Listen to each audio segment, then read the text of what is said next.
Hi, I'm Lee Danker, Alumni Director at UNO. On behalf of my colleague, Catherine Mello, Alumni Director at UNMC, we're really pleased that you've joined us today for another Alumni Virtual Lunch and Learn. We've enjoyed interacting with our alumni the past couple of weeks as you've joined us from all around the country. We've especially enjoyed it when you've put comments in our comments section on the Facebook Live post. So to start things out today, let us know where you're joining us from by posting your location in the comments section. And we have a great session for you today as we hear about the care of education in the midst of care of children in the midst of COVID-19. We know that many of your schedules have been changed by having work at home and children at home, and we have some experts here to help you with that topic. Joining us is Dr. Deborah Wisniewski, who's Associate Professor of Teacher Education at UNO, and also Katie Barrett, who is an EDS student who plans on graduating this May.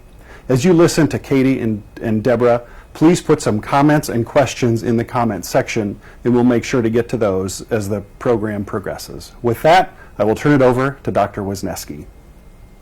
Thank you, Lee. And thank you all for having us today and joining us. With myself, faculty like myself, and students like Katie, and alumni like you, we make a strong community and that is there for each other in hard times. And what Katie and I hope to do today is just share some information between the fields of education and psychology based on research around development, mental health, and trauma-informed care to help make this time better for you and your families. We recognize that it can be very stressful when trying to balance work life and home life all together. And based on what we know what's best for children and also what turns out to be best for adults is a few things that we'd like to share. And the first thing is we're about 3 or 4 weeks into social distancing, into staying, maybe working from home. Hopefully you've set up a family routine. Routines are really helpful for children particularly because they like to know, it feels safer when you know what to expect, what's coming next. Our routines do not have to be rigid, but it is again nice to know what's coming next. For older children, you can actually, and for all children, you can write a list, a schedule for the day, knowing that, again, that the day may look different from time to time, but having it to refer back to that schedule is really important. The next thing, besides setting that family routine, is also learning together and playing together. And these two actually overlap. Looking at your family routine, hopefully what you have in that is just simple things like having meal time together, having time set aside to play indoors and outdoors together, and having time to read together, whether it's reading a book out loud to young children or even just snuggling up and reading side by side on the couch. These types of routines become opportunities for learning. I know there are very hardworking teachers out there right now who are sending lots of information home and trying to connect with their students in different ways and giving recommendations for parents. This has become quite stressful for some parents, though, because feeling like you have to recreate school at home. And I can tell you, working with the teachers that I do, I don't think any of them expect that you would have school or your daily routine look like a school day at all. These are recommendations for you, for ideas and ways to stay connected. But learning itself can happen at school, but it can happen at home and in any space, especially for young children. They're always learning. So let's think back to some of those family routines. Thinking about meal time. I know for my 2 sons, this is a great time to teach them cooking, baking skills. Also, which by the way, if we think about things like cooking and baking, following directions, learning measurements for math, a lot of the things that we do in our daily routine do require some academic skills as well. We're applying them. So it's great to even think about doing the laundry with very young children.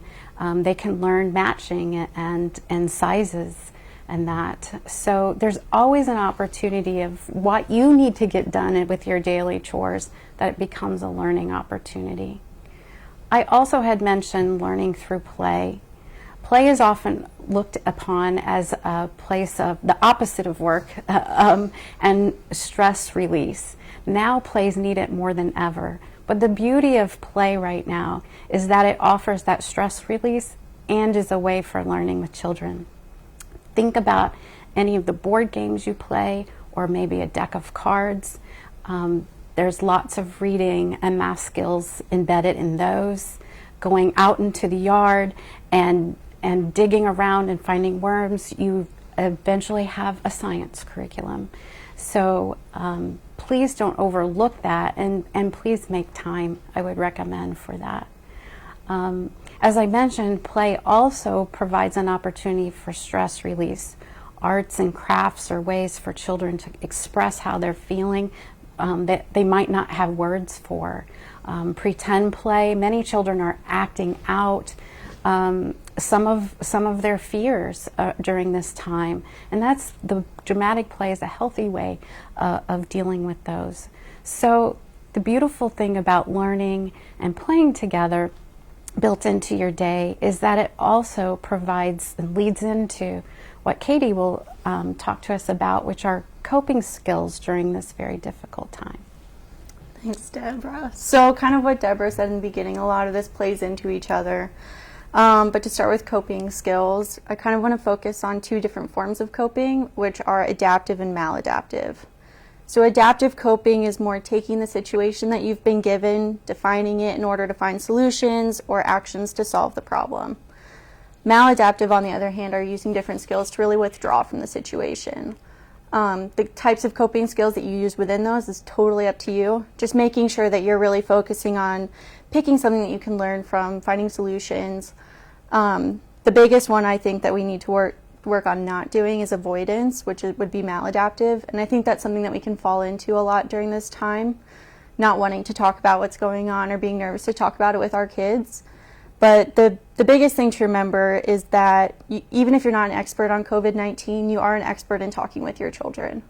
And so it's okay if you don't know everything about it, but being able to have that conversation with your kids to see what their biggest fears are, what their biggest concerns are, and really being able to talk through them and work through them as a family would be great. And just being able to have that conversation, not make it seem like it's a topic that kids can't talk about or a taboo topic. Going into coping strategies, a good one for adaptive coping is really working on your self-care. And I've been learning a lot about self-care during this time. And the main things to focus on with self-care, they're called the 3 R's. So it's reflection, so reflect on the current situation, the mindset that you have. Regulation, so how do we keep ourselves calm so we don't react in a stressful way to what's going on. And then relaxation can be really whatever you want. It doesn't have to be watching a yoga video or doing meditation. It could be drinking a cup of coffee in the morning. It's completely up to you. And then going along with that, really making sure that we're not only being patient with ourselves, but we're also being patient with our family during this time. Obviously, most people aren't used to having everyone in the house at once. Parents trying to work, kids trying to do schoolwork, kids needing help with their schoolwork from their parents. There's a lot going on right now. And so it's a good time to take a break for yourself if you need to, going back to that self-care, and really just knowing that it's okay that things aren't going to be normal right now, and just accepting that. You don't have to try to make a new normal, but kind of just adapting as you go. So, yeah. Thank you. Yes. So, Katie, you made me think about, too, that routine that's so important, and also trying to work from home. Routines are really important, but I also should say, and there's some days where it just falls apart, and that's okay, too. Someone had asked me recently how things are going, and I said every day is a roller coaster, and we have some really good days, and we have some that aren't so great, but we've learned to accept that that's part of this process. And by doing so, I think that, as you were saying, children can pick up on us adults and how we're dealing with this. And so if we can be accepting of ourselves during this time, we're really modeling to the children to be accepting of their selves as well and their difficulties. Right. So again, being patient with the routine and the system, and know that it's okay to deviate every once in a while. Sure. Schoolwork might not get done for 3 hours straight in one day, and it might be 30 minutes here, 30 minutes there, but Right. I think this is a really good opportunity to spend some time with your family and really learn from each other too. Yes. Yeah. Another thing about learning and this process that mirrors for adults and children is allowing yourself to allow the children to make choices about their time. While you've set the schedule and it's playtime, maybe you can have different types of games or different types of play that you can do together, or learning activities or chores. But giving the children choices at that time allows them to feel like they have control over their situation. And of course, we as adults love that too. Being able to choose, this is what I can do right now for myself, and assessing ourselves what our needs are, and then making those choices that are good for us in the moment. This is definitely a time to look at what you need during this time. I mean, I know I'm not a parent, but I can imagine that as a parent you focus more on what your children need at this time, and so that's again where I'm going to bring self-care back into it. And just remember to take some time for yourself and reflect on yourself day to day, because if you're not 100%, it's going to be more difficult to put 100% into anything else that you're doing. Yes. So, Lee, do we have any questions? Okay, can you hear me? All right, yes, this has been terrific so far. I'm going to ask a pretty specific question here that we've received, but screen time for kids can get a bad rap, but many parents rely on it, and especially right now. What's your best advice for screen time for kids ranging from pre-K all the way through high school? It's a great question that everyone's trying to figure out at this time. Ideally, the younger the children, the less amount of screen time that we recommend. However, we know during this time that that's actually the way you're getting a lot of information and ideas of things to do with your children, or through the screen time. I would say, in general, the younger they are, the less amount of screen time, but every family has to adjust to what's working for them and when. I would also recommend to think about the quality of the screen time, not just the quantity of it. So I realize that my children sometimes are on FaceTime or other types of social interactions with their friends, very different than kind of a mindless game. Although sometimes those mindless games for the older children are a way for them to relieve stress.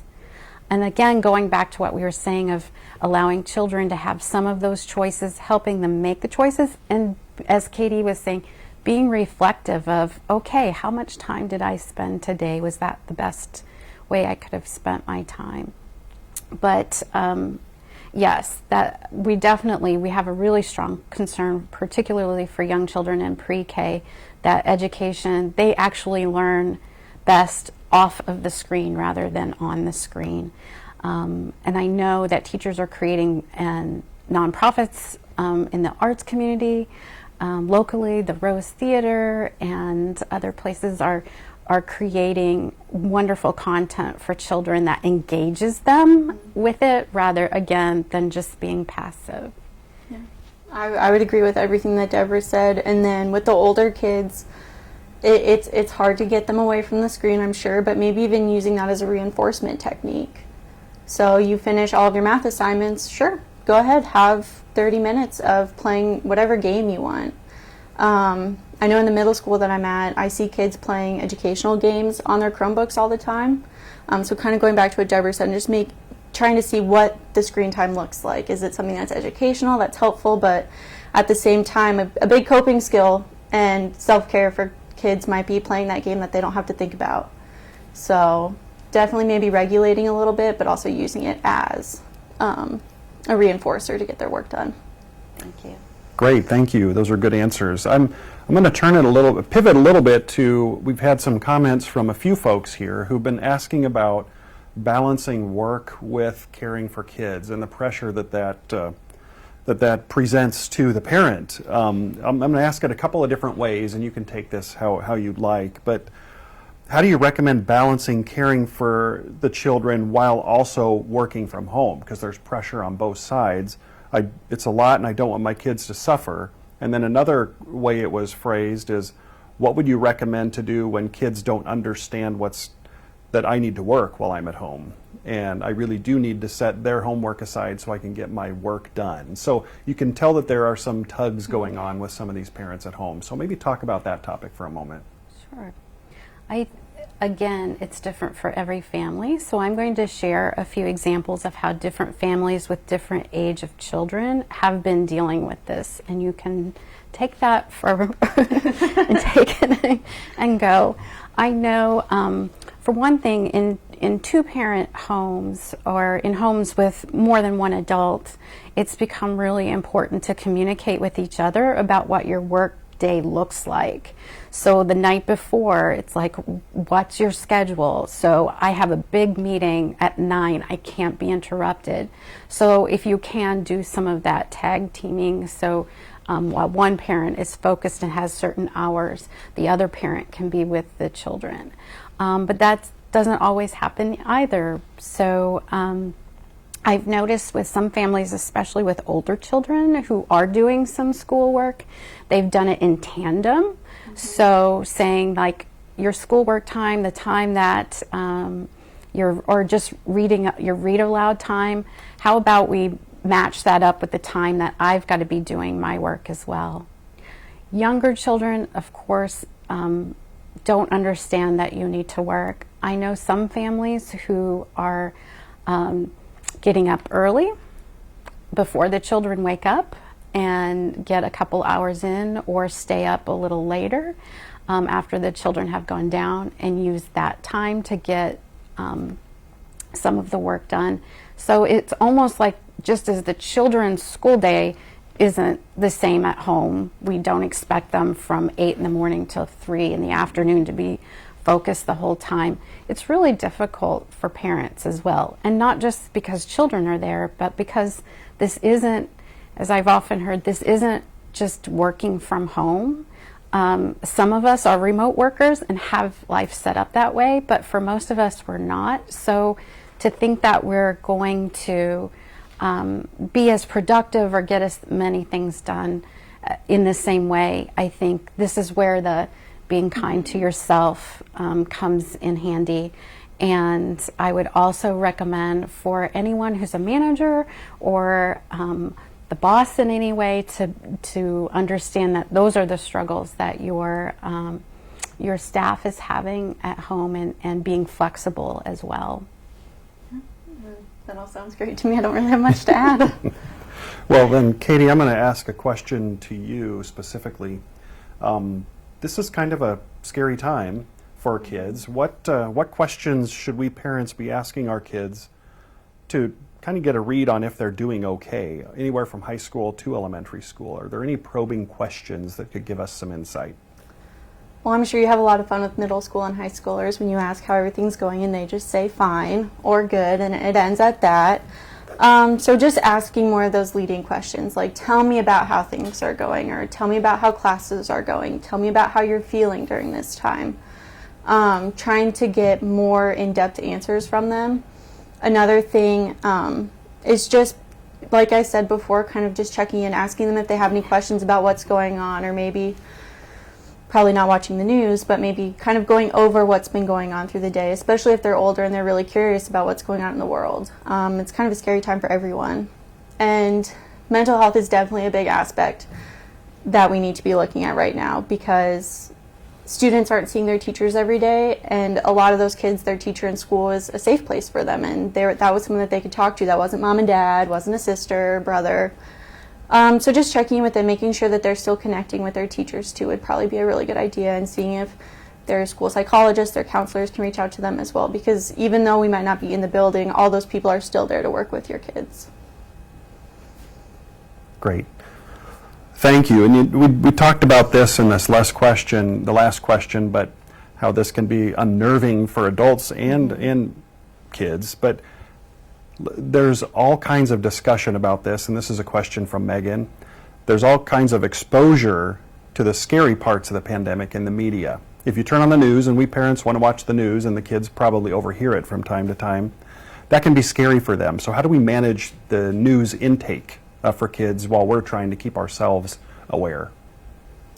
When I was reflecting on this, it brought my sister and I back to talking about, we were on the East Coast when 9/11 happened, and so it was the same kind of thing, our parents trying to figure out what they should share with us versus what they shouldn't share with us, and being able to provide us with information so that way we had some kind of idea what was going on, but while protecting us from the big scary things as well.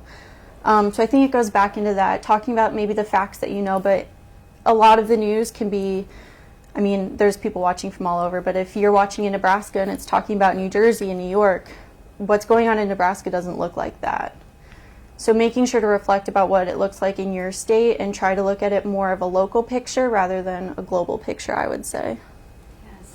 I would add that limiting for yourself and your children. You can get a lot of good information, in a short amount of time, whether it's on off the internet or listening to the radio.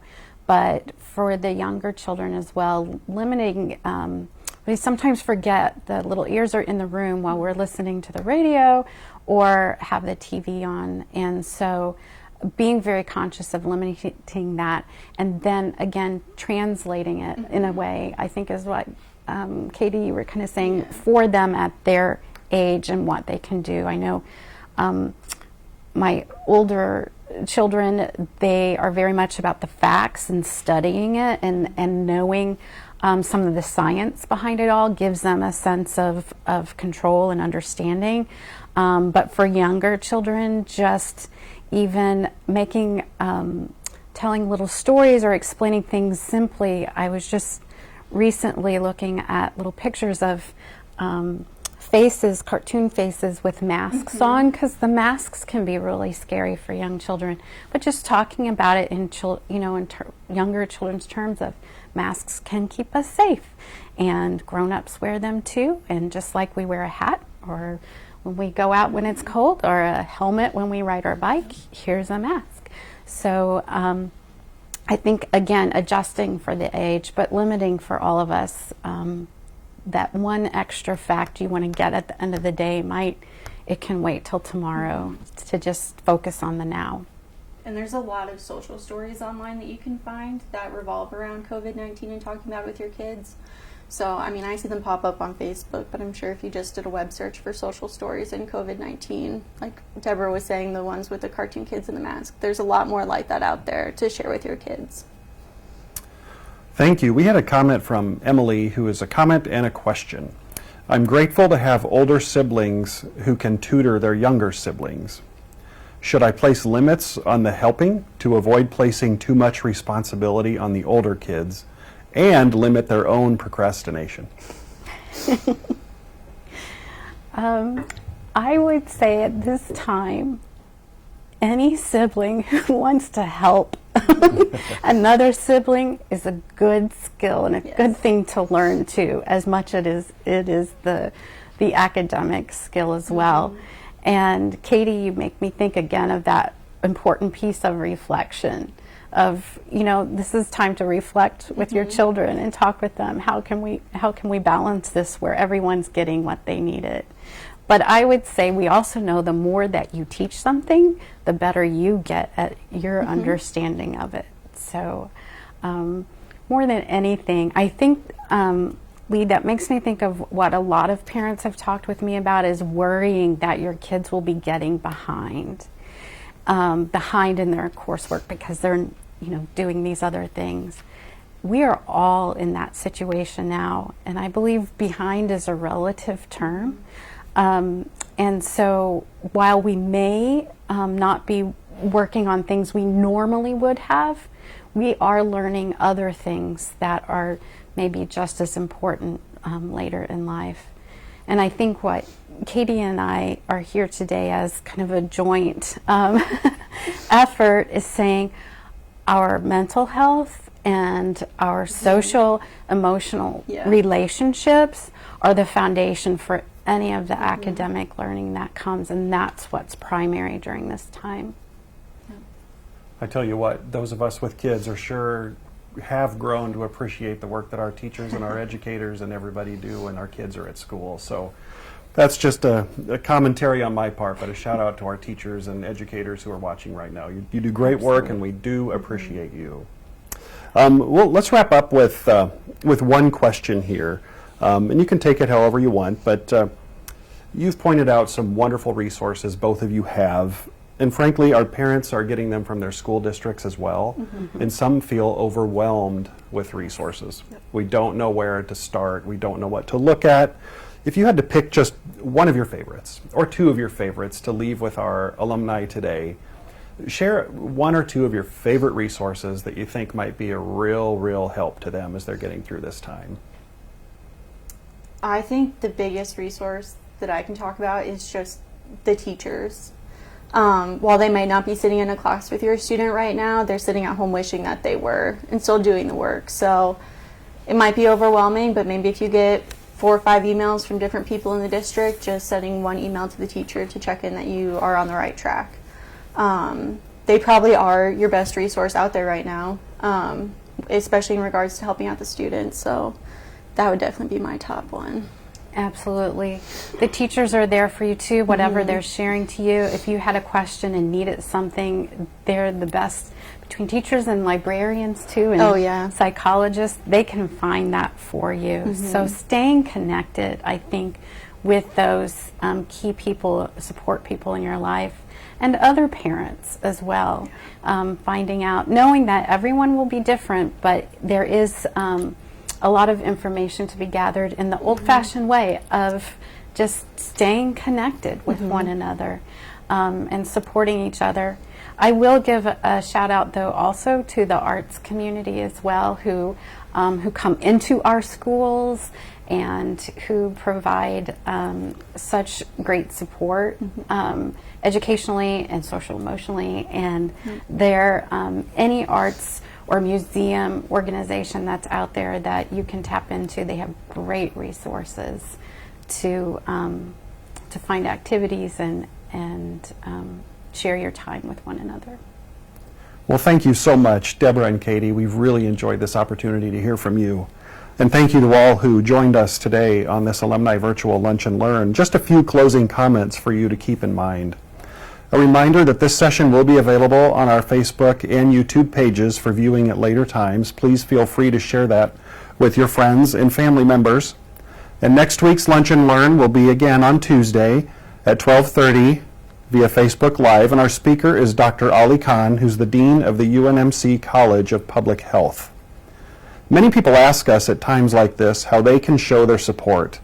Once again, we've included a link to the Student Food Pantry giving page address on the screen and on Facebook. And finally, please continue to tell us what's on your mind and how the university and our 2 alumni associations can help you. You'll see our email addresses on the closing screen. Thank you, and we look forward to seeing you again next week.